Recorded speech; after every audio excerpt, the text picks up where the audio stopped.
अगर तुम बिगिनर हो और एसएससी 2027 की प्रिपरेशन स्टार्ट किए हो या फिर करना चाहते हो तो भूलकर भी ये मिस्टेक्स मत करना, क्योंकि ये मिस्टेक्स आपके एक साल बर्बाद कर सकते हैं। मैं चाहता हूं कि आप भी वो गलतियां ना करें जो हर एक बिगिनर्स करते हैं।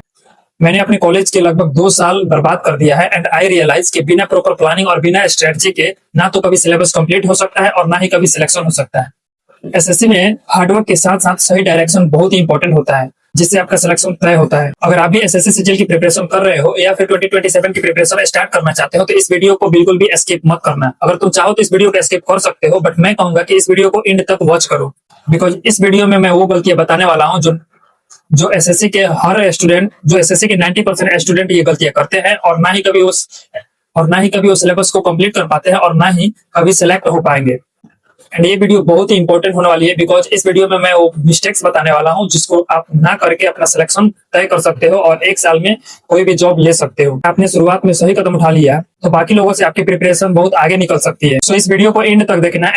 एंड वाला मिस्टेक बहुत ही डेंजरस है, जिससे गलतियां करते हैं और वो फाइनल से, क्योंकि आखिरी मिस्टेक सबसे डेंजरस है और वो हर स्टूडेंट करता ही करता है। अगर इस चैनल पर नया हो तो चैनल को सब्सक्राइब कर लेना एंड वीडियो को लाइक कर देना एंड कोई डाउट रहता है तो कमेंट जरूर करना। जब भी नए स्टूडेंट्स जब भी बिगिनर्स आते हैं एसएससी सीजीएल में और एसएससी का प्रिपरेशन स्टार्ट करते हैं, पहली गलती कि हर 10 दिन में वो टीचर बदलना स्टार्ट कर देते हैं।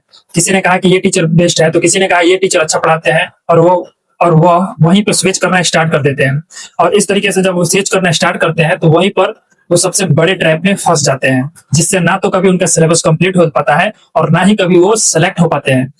देखो, कोई भी टीचर 100% परफेक्ट नहीं होता है। 100% परफेक्ट तब होता है जब किसी भी स्टूडेंट को अगर किसी भी टीचर से पढ़ाई करना स्टार्ट करता है तो लगभग अगर 10 से 15 दिन उसी टीचर से पढ़ता है तो उनका लैंग्वेज और उनका कॉन्सेप्ट क्लियरिटी उसके दिमाग में ऑटोमेटिकली सेट होने लगता है और अच्छे से समझ में आने लगता है। और जब इस तरीके का वो स्टूडेंट करता है तो उसका सिलेक्शन पक्का होता है। बट वो लोग क्या करते हैं कि वो 10 टीचर बदलना स्टार्ट करते हैं, जिससे उनका ना तो कभी सिलेबस कंप्लीट होता है और ना ही कभी उनका सिलेक्शन हो पाता है। 90% स्टूडेंट बार बार टीचर चेंज करते हैं और जिससे उनका ना तो कभी सिलेबस कंप्लीट होता है और ना ही कभी सिलेक्शन हो पाता है।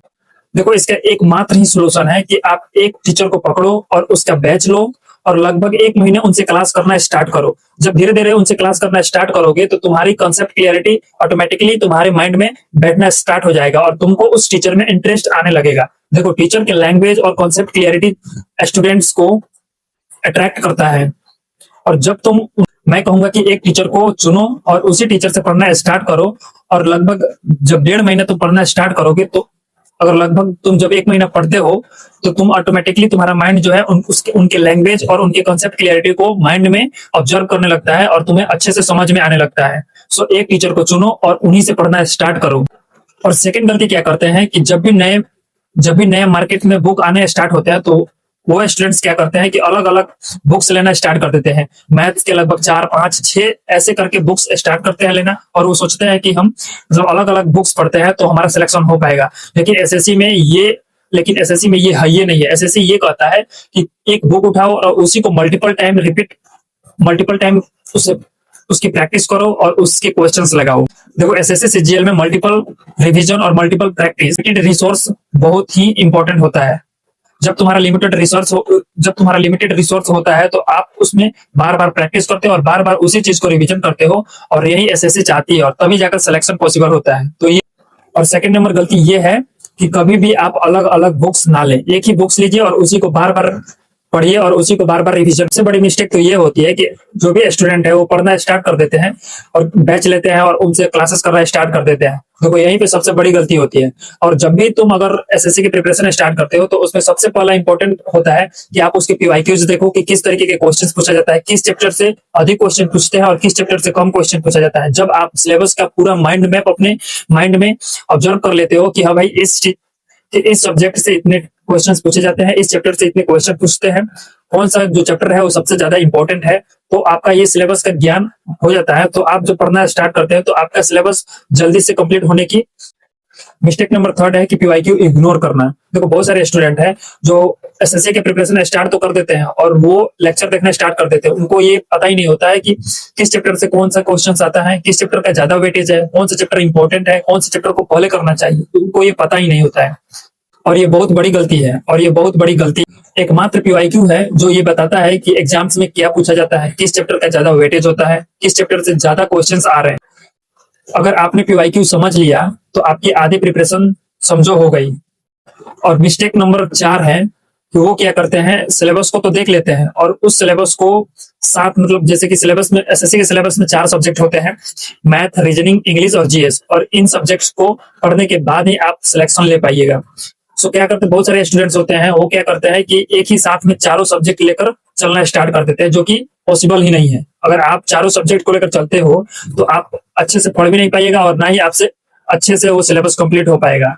तो सबसे तो चौथा नंबर जो मिस्टेक है वो है कि एक साथ पूरे सब्जेक्ट को पढ़ना। इसका सॉल्यूशन एक ही है कि आप क्या करिए, इसका एक ही सॉल्यूशन है कि सबसे पहले आप 2 सब्जेक्ट चूज करिए। लाइक तुम मैथ और रीजनिंग चूज कर सकते हो और उसको पढ़ना स्टार्ट कर सकते हो। जब तुम्हारा मैथ और रीजनिंग पढ़ना स्टार्ट होगा तो उसमें से आपके सबसे पहले अगर रीजनिंग एंड हो जाता है तो उसके साथ अगर रीजनिंग कंप्लीट हो जाता है तो तुम जीएस के लिए स्टार्ट कर सकते हो। और जीएस में सबसे पहले तुम चाहो तो पॉलिटी से स्टार्ट कर सकते हो या फिर हिस्ट्री से स्टार्ट कर सकते हो। हिस्ट्री में सबसे पहले एंशिएंट हिस्ट्री को पढ़ना स्टार्ट करो। और सबसे इंपॉर्टेंट मिस्टेक ये है कि टाइम टेबल तो बना लेते हो, बट ना ही टाइम टेबल बना लेते हो बट उसे फॉलो कभी नहीं करते हो। देखो, हर स्टूडेंट्स का ये एक डाउट रहता है कि हमने प्लानिंग तो बना लिया बट उसको एग्जीक्यूट नहीं कर पाते हैं, ना ही उसे हम लोग फॉलो कर पाते हैं और ना ही उसको एग्जीक्यूट कर पाते। मैक्सिमम स्टूडेंट तो टाइम टेबल ही बनाने में एक्सपर्ट होते हैं और कलरफुल नोट्स बनाते हैं, ना ही कभी उसे रिवीजन करते हैं, ना ही कभी उसकी प्रैक्टिस करते हैं। ये सबसे बड़ी मिस्टेक होती है और ये सिलेक्शन को रोक देता है। इसका एक ही सोल्यूशन है कि छोटा रूटीन बनाओ और उसको डेली पूरा करो, डेली फॉलो करो। मिस्टेक नंबर 6 है मॉक टेस्ट ना लगाना, मॉक टेस्ट से डरना। सिलेबस तो कर लेते हो बट मॉक टेस्ट नहीं लगाते हो, ये सबसे बड़ी मिस्टेक होती है। देखो, हर स्टूडेंट जब भी आता है एसएससी के फील्ड में तो वो पढ़ना स्टार्ट करता है, किसी टीचर के बैच लेता है और पढ़ना स्टार्ट कर देता है। बट चैप्टर एंड होने के बाद ना ही वो सेक्शनल मॉक लगाता है और ना ही कभी फुल लेंथ मॉक लगाता है। तो सबसे इंपॉर्टेंट जो है वो है मॉक टेस्ट को इग्नोर करना। आपको जब भी आपका सब्जेक्ट हो जाता है, जब भी आपका चैप्टर कंप्लीट होता है तो उस चैप्टर के सेक्शनल मॉक टेस्ट लगाइए और उसमें एनालिसिस करिए कि कौन सा जो पॉइंट है, कौन सा जो टॉपिक है वो मेरा वीक है और उस पर आप काम करना स्टार्ट करिए। एंड लास्ट मिस्टेक है कि दूसरों की स्ट्रेटजी का कॉपी करना। देखो क्या होता है ना कि इस समय ऐसा हो गया है कि स्टूडेंट्स आते हैं पढ़ने और वो क्या करते हैं कि दूसरे की स्ट्रेटजी को कॉपी करना स्टार्ट कर देते हैं। बिकॉज हर टॉपर की स्ट्रेटजी आपके लिए बिल्कुल भी राइट नहीं होता है। आप जब अपने से प्रॉपर प्लानिंग और प्रॉपर स्ट्रेटजी बनाते हैं और उसको फॉलो करते हैं तो वो आपके लिए ज्यादा यूजफुल होता है और हेल्पफुल होता है। आप अपनी सिचुएशन के अनुसार अपना स्ट्रेटजी और अपना प्लान बनाओ और उसको एग्जीक्यूट करो और उस प्लान को डेली फॉलो करो। कंसिस्टेंसी किसी के स्ट्रेटजी को फॉलो करने से ज्यादा इंपॉर्टेंट है, इसलिए अपनी पढ़ाई में कंसिस्टेंसी बहुत ही इंपॉर्टेंट है। सो इसलिए अपनी पढ़ाई के लिए कंसिस्टेंट रहो और उसको डेली फॉलो करो। एंड अब बात करते हैं सबसे डेंजरस मिस्टेक, मोटिवेशन ज्यादा बट एक्शन बिल्कुल जीरो रहती है। दिन भर रील्स देखते हो, वीडियो स्ट्रेटजी देखते हो, मोटिवेशनल वीडियोस देखते हो, लेकिन एक्चुअल पढ़ाई तुम्हारी 2 घंटे की होती है। सिलेक्शन मोटिवेशन से नहीं, डेली डिसिप्लिन से होती है और डेली कंसिस्टेंसी से मिलती है। और ये बात जिस दिन समझ गए उसी दिन से तुम्हारा प्रिपरेशन स्टार्ट हो जाएगा। अगर आप सच में एसएससी सीजीएल 2027 के लिए सीरियस हो तो आज से इन मिस्टेक्स को अवॉइड करना स्टार्ट कर दो। अगर आप चाहते हैं कि आपके एसएससी सीजीएल के जर्नी में मैं आपकी हेल्प कर सकूं, अगर आप चाहते हैं कि एसएससी सीजीएल 2027 की पूरी जर्नी में आपका मैं हेल्प कर सकूं तो इस चैनल को सब्सक्राइब कर लेना और बेल आइकन को प्रेस कर देना। बिकॉज मैं ऐसे वीडियो डेली बनाता हूं और डेली जो मेरी रूटीन होती है, स्टडी रूटीन होता है, स्टडी ब्लॉग्स होते हैं, वो इस पे डालता हूँ। सो इस चैनल को सब्सक्राइब कर लेना एंड वीडियो अच्छी लगी हो तो वीडियो को लाइक कर देना। एंड अगर कोई डाउट है तो कमेंट जरूर करना। एंड अगर तुम चाहते हो कि 2027 के लिए मैं स्ट्रेटजी आपके लिए बना दूं तो आप मुझे कमेंट कर सकते हो। मैं आपके लिए फुल स्ट्रेटजी 2027 के लिए आपको बनाकर दे सकता हूं। और इसके लिए आपको स्क्रीन पर मेरा इंस्टाग्राम आईडी दिख रहा है, तो वहां से आप मुझे मैसेज कर सकते हैं।